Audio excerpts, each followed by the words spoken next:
It was Monday, my regular volunteer day at the Bailey House, an adult health and residential care facility for people living with life-threatening illnesses. As a volunteer, my first priority was to provide companionship, as well as to run errands for the residents and take them to their doctor's appointments.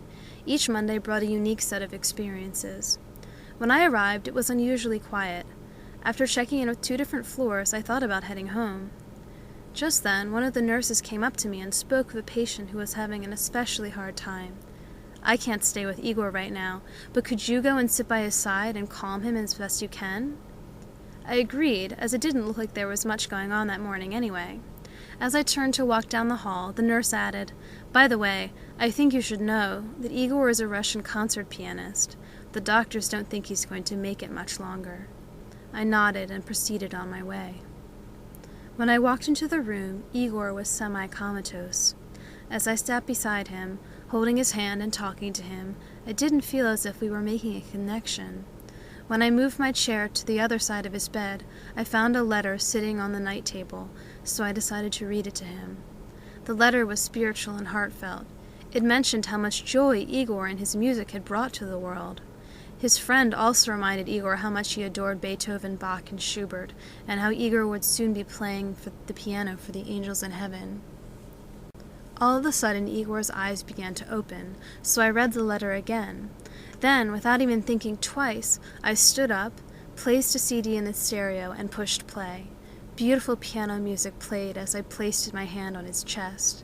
It seemed like a soothing, peaceful, and centering gesture. Igor's chest muscles were tight and his breathing labored. "Igor, it's okay to go. It's time," I whispered. "Relax, take deep breaths, and feel the music." Much to my surprise, he did. Igor's muscles calmed and his breathing slowed. Then, like a proud coach, I said, "Wonderful, do it again." "Perfect."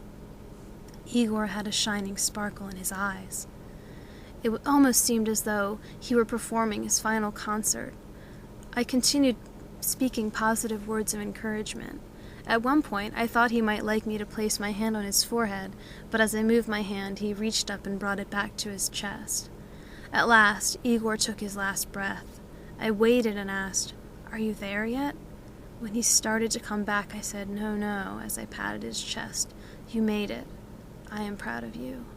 Then Igor let go. I stayed with him about 10 minutes and collected myself. I couldn't believe I had it in me to do something like that. Our souls had connected. I felt overwhelmed by the power of the human spirit. As a nurse in a childbirth center, I'm accustomed to guiding women through labor almost every day. I surprised myself by saying the exact same things to Igor that I usually say to women in labor. As I sat by Igor's side, I contemplated how these intense and magical experiences of birth and death are similar. From the moment of birth to the moment of death, we all need encouragement, love, and the human touch.